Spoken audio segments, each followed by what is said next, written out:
Welcome to war of aspirants. BA second year sociology की इस एक और क्लास में आपका स्वागत है। ये क्लास है social change and social control की, सामाजिक परिवर्तन एवं सामाजिक नियंत्रण। ये क्लास हिंदी मीडियम और इंग्लिश मीडियम दोनों ही तरह के स्टूडेंट्स के लिए है। आज की इस क्लास में हम सोशल चेंज को समझने वाले हैं, सामाजिक परिवर्तन को समझने वाले हैं, और इसे हम इतनी अच्छी तरह से समझने वाले हैं कि आपको इसका एक एक फैक्ट बहुत बेहतरीन तरीके से पता चल जाएगा। आइए आगे बढ़ते हैं। वैसे मुझे आपको एक प्रीवियस ईयर क्वेश्चन पेपर पूरा कराना है और इसी में जो पहला क्वेश्चन भी है वो सामाजिक परिवर्तन ही है, सोशल चेंज ही है। हालांकि ये क्वेश्चन वेरी शॉर्ट में आया हुआ है, लेकिन आपको ये टॉपिक बहुत ही ज्यादा डिटेल में समझना होगा क्योंकि यहीं से शुरुआत है सोशल चेंज एंड डेवलपमेंट की, और ये लॉन्ग में भी कई बार पूछा जा चुका है और बहुत ही ज्यादा इंपॉर्टेंट है। तो आज की इस क्लास में हम समझने वाले हैं सामाजिक परिवर्तन क्या है, व्हाट इज सोशल चेंज, सामाजिक परिवर्तन की परिभाषा, डेफिनेशन, उसके उदाहरण, एग्जाम्पल्स और मुख्य विशेषताएं यानी मेन कैरेक्टरिस्टिक्स। और मैं आपको इतने बेहतरीन तरीके से इसे समझाने वाला हूं कि आपको इसकी एक एक चीज समझ में आ जाएगी। आइए आगे बढ़ते हैं और सीधा अपने टॉपिक को समझना शुरू करते हैं। तो हम बात कर रहे हैं किसकी? सोशल चेंज की। तो सबसे पहले हम इस शब्द को दो हिस्सों में बांट करके समझते हैं। हमने सामाजिक परिवर्तन को दो हिस्सों में बांट लिया। इसमें एक तो है समाज और एक है परिवर्तन। सबसे पहले यह पता होना चाहिए कि समाज क्या है। देखिए, समाज होता है लोगों का समूह, ग्रुप ऑफ पीपल। उन लोगों के आपस में रिश्ते, there relationships with each other, और उनके काम करने के तरीके, देयर वेज ऑफ वर्किंग, और उनके नियम और संस्थाएं, संस्थाएं जैसे परिवार, स्कूल, विवाह आदि। और परिवर्तन क्या है? किसी भी चीज में समय के साथ आने वाला बदलाव, एनी डिफरेंस और modification that happens over time. समय के साथ जो बदलाव आता है उसी को हम परिवर्तन कहते हैं। लेकिन इतनी बात से भी अभी आपको कुछ समझ नहीं आया, ये तो केवल एक थ्योरी हो गई। अब इस बात को थोड़ा ध्यान से समझते हैं। देखिए, आम बोलचाल में हम 10-20 लोगों की भीड़ को समाज कह देते हैं। जैसे आपके आसपास कोई घटना होती है तो हम कह देते हैं यार आजकल तो समाज ऐसे ही है, या किसी पर्टिकुलर व्यक्ति ने आपको कोई बात कह दी तो हम सलाह देते हैं कि समाज की बातों में मत आओ। तो देखिए, आम बोलचाल में 10-20 लोगों की भीड़ को हम समाज कह देते हैं, लेकिन समाज शास्त्र में, सोशियोलॉजी में ऐसा नहीं है। सोशियोलॉजी कहता है कि समाज है संबंधों का जाल, वेब ऑफ रिलेशनशिप्स। अभी बहुत अच्छे से समझेंगे, बिल्कुल आसान भाषा में मैं इसे समझाने वाला हूं। In everyday talk we call a group of 10 to 20 people a society, but not in sociology. Sociology में ऐसा नहीं होता। सोशियोलॉजी से society is a web of relationship. Same चीज जो यहां पर हिंदी में है वही सेम चीज यहां पर इंग्लिश में भी है। आप बस समझने पे ध्यान दीजिए। समझ चाहे आप हिंदी में लीजिए या इंग्लिश में, बातें की है। देखिए, इस चीज को समझने का प्रयास कीजिए। अर्थात कहने का मतलब यहां पर यह है कि लोग आपस में कैसे जुड़े हैं। एक पिता का अपने बेटे के साथ, एक शिक्षक का अपने छात्रों के साथ, एक दुकानदार का अपने ग्राहक के साथ, या एक पड़ोसी का दूसरे पड़ोसी के साथ कैसा रिश्ता है। इन्हीं अनगिनत रिश्तों, इन्हीं अनगिनत नियमों और काम करने के तरीकों से मिलकर के ये समाज बनता है। Society is made up of these countless relationships, rules and ways of doing things. तो ये तो हमने समझा समाज, और उनमें समय के साथ आने वाला बदलाव क्या कहलाता है? समय के साथ आने वाला बदलाव कहलाता है परिवर्तन। आइए अब आगे बढ़ते हैं और समाज परिवर्तन की परिभाषा को समझने का प्रयास करते हैं और देखते हैं कि किन किन समाज शास्त्रियों ने कैसी कैसी परिभाषाएं सामाजिक परिवर्तन के बारे में दी हैं। आगे बढ़ते हैं। सामाजिक परिवर्तन की परिभाषा, डेफिनेशन ऑफ सोशल चेंज। जब समाज के लोगों के जीने के तरीके, the way of people live, उनकी सोच, देयर थिंकिंग, और उनके रीति रिवाजों यानी उनके कस्टम्स एंड ट्रेडिशंस, या उनके आपसी रिश्तों में समय के साथ कोई बदलाव आता है, there relationships with each other, तो उसे समाज शास्त्र में सामाजिक परिवर्तन यानी सोशल चेंज कहा जाता है। It is called social change in society. जब समाज के लोगों के जीने के तरीके, उनकी सोच, उनके रीति रिवाजों या उनके आपसी रिश्तों में समय के साथ कोई बदलाव आता है तो समाज शास्त्र में उसको सोशल चेंज कहा जाता है। शुरुआत में समाज शास्त्री को यह लगता था कि उद्विकास, देखिए बहुत भारी भरकम शब्द हैं, अभी हम समझेंगे इनको आसान तरीके से भी। उद्विकास यानी इंग्लिश में कहते हैं इसको इवोल्यूशन, प्रगति यानी प्रोग्रेस, और सामाजिक परिवर्तन यानी सोशल चेंज, ये तीनों एक ही चीजें हैं। शुरुआत में सोशियोलॉजिस्ट को यह लगता था कि उद्विकास यानी इवोल्यूशन, इवोल्यूशन मतलब जैसे आदि मानव से आज का इंसान बनना। भाई सबसे पहले हमारा रूप कैसा था? आदि मानव जैसा था, और आदि मानव से आज का इंसान बनना, ये एक इवोल्यूशन ही है, ये भी एक तरह का बदलाव है। और प्रगति यानी प्रोग्रेस, जैसे अच्छाई या भलाई के लिए होने वाला बदलाव। बहुत सारे ऐसे कार्य होते हैं जो समाज की अच्छाई के लिए, समाज की भलाई के लिए होते हैं। ये बदलाव समाज की भलाई के लिए होते हैं, इसको हम कहते हैं प्रोग्रेस करना। और इसके साथ साथ सोशल चेंज। तो ये तीनों चीजें एक ही लगती थी शुरुआत में समाजशास्त्रियों को, लेकिन हुआ यह कि 1922 में ऑगबर्न नाम के एक विद्वान ने सबसे पहले ये क्लियर किया कि देखो ये तीनों बातें अलग अलग हैं। इवोल्यूशन यानी उद्विकास, प्रोग्रेस यानी प्रगति, और सामाजिक परिवर्तन, ये तीनों अलग अलग हैं, एक नहीं है। और इसके बाद से ही सामाजिक परिवर्तन यानी सोशल चेंज शब्द का सही अर्थ समझने के लिए अलग अलग विद्वानों ने अपनी अपनी परिभाषाएं दी। अभी इसको समझेंगे। सेम चीज यहां पर इंग्लिश में भी है, इसको भी आप आराम से समझ सकते हैं। सेम वही चीज हिंदी में है, सेम चीज इंग्लिश में। यदि मैं इसको फिर से पढ़ूंगा तो बस केवल और केवल रिपीटेशन ही होना है, टाइम ही बढ़ेगा वीडियो का। आगे बढ़ते हैं, वो चीजों को समझने का प्रयास करते हैं। तो अभी हम बात करते हैं परिभाषाओं की। देखिए, प्रसिद्ध समाजशास्त्री हुए हैं मैकाइवर और पेज। इन्होंने एक ही लाइन में इस बात को बहुत अच्छे से समझाया है। MacIver and page have explained it very well in one line कि सामाजिक संबंधों में होने वाले परिवर्तन को ही सामाजिक परिवर्तन कहते हैं। The change taking place in social relations is called social change. समाज वास्तव में सामाजिक संबंधों का जाल है, ये बात भी इन्होंने ही कही है। Society in essence a web of social relationships. तो इसका सीधा सा मतलब यह है कि जब लोगों के आपस में व्यवहार करने के तरीके और रिश्तों की अहमियत में बदलाव आ जाए तो समाज बदल जाता है। इसके अलावा समाजशास्त्री हैं जेनसन। उन्होंने कहा है कि जब इंसानों के काम करने के तरीके, सोचने विचारने के तरीके यानी उनकी थॉट्स में, उनके बिहेवियर में बदलाव आ जाए तो उसे ही हम क्या कहते हैं, सामाजिक परिवर्तन कहते हैं। जैसे पहले लोग पुरानी रूढ़िवादी सोच रखते थे, पहले लोगों की कंजर्वेटिव थिंकिंग थी, लेकिन अब लोग तार्किक और वैज्ञानिक तरीके से सोचते हैं। अब लोग लॉजिकल तरीके से सोचते हैं और साइंटिफिक वे में सोचते हैं। यदि अभी भी ये बात आपको बहुत ज्यादा अच्छे तरीके से समझ में नहीं आ रही है तो आइए अब इस बात को हम कुछ उदाहरणों से समझते हैं। अब हम लेते हैं सामाजिक परिवर्तन के कुछ उदाहरण। अगर हम अपने आसपास देखें तो सामाजिक परिवर्तन हमें हर जगह दिखेगा। If we look around us we can see social change everywhere. सामाजिक परिवर्तन को इन कुछ उदाहरणों से हम अच्छी तरह से समझ सकते हैं। सबसे पहला है परिवार के आकार में बदलाव, चेंज इन फैमिली साइज। एक एग्जांपल हम ले रहे हैं। पहले ज्यादातर घरों में संयुक्त परिवार यानी जॉइंट फैमिली होती थी, जहां दादा दादी, चाचा चाची सब एक ही छत के नीचे रहते थे। Earlier most households had large joint families where grandparents, uncles, aunts and other family members live together under one roof. आज के समय में नौकरी और आधुनिक जीवन शैली के कारण एकल परिवार यानी न्यूक्लियर फैमिली का मतलब है सिर्फ माता पिता और बच्चे। तो इस तरह से आज के समय में एकल परिवार का चलन बढ़ गया है। यह एक बहुत बड़ा सामाजिक परिवर्तन है। Today because of job and modern lifestyle nuclear families have become more common. Nuclear family होते हैं जिनमें केवल पेरेंट्स और चिल्ड्रन हो। This is a major example of social change. एक और एग्जांपल लेते हैं, जैसे बातचीत और रिश्तों के तरीकों में बदलाव आया है।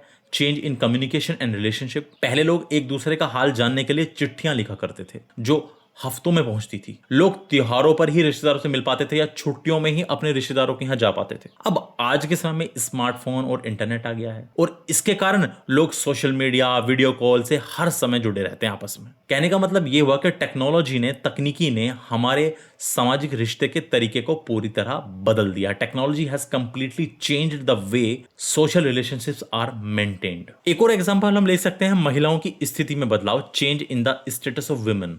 देखिए, पुराने समय में समाज की ये सोच थी कि महिलाओं का काम सिर्फ घर संभालना है। In earlier time society believed that a women's role was only to take care of the home. लेकिन आज समाज की सोच बदल गई है। Today this thinking has changed. महिलाएं अब व्यापार, सेना, विज्ञान और राजनीति हर क्षेत्र में पुरुषों के कंधे से कंधा मिलाकर काम कर रही हैं। Women are working alongside man in every field including business, military, science, politics and this is an another important example of social change. अब हमने ये उदाहरण देख लिए, सामाजिक परिवर्तन के उदाहरण हमने देखे। अब हम इनकी कुछ विशेषताओं की बात करते हैं।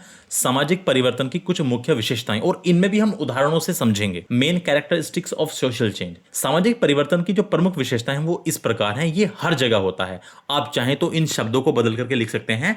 ये सार्वभौमिक होता है यानी सब जगह होता है। It happens everywhere. देखिए, दुनिया का ऐसा कोई भी समाज नहीं है जहां बदलाव ना होता हो। There is no society in the world where change does not occur. चाहे वह भारत का कोई छोटा सा गांव हो या अमेरिका का कोई बड़ा शहर, बदलाव हर जगह होता है। Whether it is a small village in India और large city in America, change takes place everywhere. दुनिया का कोई भी समाज पूरी तरह से रुका हुआ नहीं है। No society in the world is completely stable और अनचेंज्ड। चाहे वह जंगलों में रहने वाला आदिवासी समाज हो या न्यूयॉर्क जैसा आधुनिक शहर, बदलाव तो अब हर जगह की सच्चाई है। No society in the world is completely stable, whether it is a tribal society living in forests और a modern city like New York city, changes are reality now everywhere. अब एग्जांपल लेते हैं इस बात का। देखिए, जैसे यदि हम भारत का ही कोई उदाहरण देखें तो लोग पहले कैश से सामान खरीदते थे, नगद सामान खरीदते थे, और अब हर जगह यूपीआई का इस्तेमाल होता है। स्थान चाहे कोई भी हो, यह बदलाव अब लगभग हर जगह पहुंचा है। इसी प्रकार सामाजिक परिवर्तन की एक और मुख्य विशेषता है, वो है ये लगातार चलता रहता है।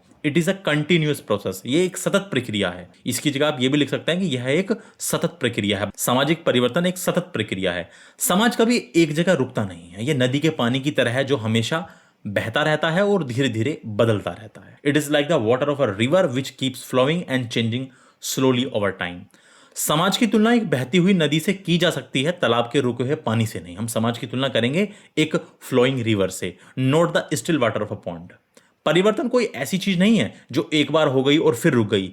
ये तो एक कभी ना खत्म होने वाली प्रक्रिया है, ये एक नेवर एंडिंग प्रोसेस है। Change is not something that happens once and then stops, it is a never ending process. For example देखिए, यदि हम शिक्षा के तरीके को ही उदाहरण के रूप में देखें तो देखिए, प्राचीन काल में गुरुकुल होते थे, फिर समय बदला, स्कूल बन गए जहां ब्लैक बोर्ड पर पढ़ाई होने लगी, फिर उसके बाद में स्मार्ट क्लास यानी प्रोजेक्टर का समय आ गया, और अब आ गया ऑनलाइन क्लासेस जैसे Zoom, Google Meet, YouTube, smart board, इन सब का चलन आ गया है। कहने का मतलब शिक्षा का तरीका बदला और भविष्य में कुछ और नया आएगा। तो ये प्रक्रिया कभी रुकती नहीं है। This process never stops. आइए सामाजिक परिवर्तन की मुख्य विशेषताओं में एक और उदाहरण लेते हैं। सामाजिक परिवर्तन की गति अलग अलग होती है। The speed of social change is different. देखिए, कुछ बदलाव बहुत तेजी से आते हैं, जैसे नई तकनीक या मोबाइल फोन का आना। जब भी कोई नई टेक्निक आती है या मोबाइल फोन के अलग अलग वर्जन आ रहे हैं, ये कुछ ऐसे बदलाव हैं जो बहुत तेजी से आते हैं। लेकिन कुछ बदलाव ऐसे होते हैं जो बहुत धीरे आते हैं। Some changes happens very slowly, जैसे लोगों की पुरानी सोच या अंधविश्वास का खत्म होना, such as the disappearance of the old beliefs and superstitions. समाज में सभी चीजें एक ही रफ्तार से नहीं बदलती। कुछ चीजों को बदलने में सिर्फ कुछ दिन या महीने लगते हैं, जबकि कुछ चीजों को बदलने के लिए कई पीढ़ियां लग जाती हैं। Not everything in society changes at the same speed. Some things में चेंज विद इन अ फ्यू डेज और मंथ्स, व्हाइल अदर्स में take many generations to change. और इसी बात को समाज शास्त्रियों ने सांस्कृतिक विलंबना यानी कल्चरल लैग भी कहा है। Sociologist call this cultural lag. उदाहरण से समझते हैं। देखिए, जो भौतिक चीजें हैं, जो मटेरियल थिंग्स हैं, वो बहुत तेजी से बदलती हैं। जैसे 5G इंटरनेट, नई गाड़ियां, स्मार्टफोन, इनको लोग तुरंत अपना लेते हैं। अब जैसे हम देख सकते हैं कि इंटरनेट की जनरेशन कितनी जल्दी जल्दी बदल रही है, गाड़ियों के नए नए मॉडल आ रहे हैं, स्मार्टफोन के नए नए मॉडल आ रहे हैं, और इंसान इनको तुरंत अपना भी लेता है।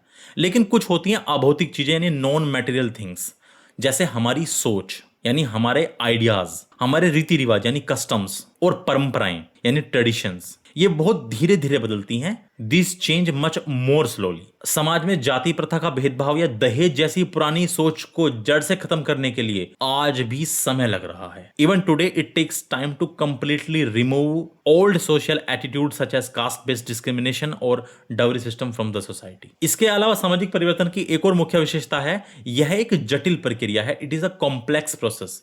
देखिए, किसी एक चीज में बदलाव आने से समाज की दूसरी चीजों में भी बदलाव आ जाता है। जैसे कारखानों के खुलने से लोग गांवों से शहर आ गए, जिससे शहरों का विकास हुआ और परिवारों का आकार छोटा हो गया।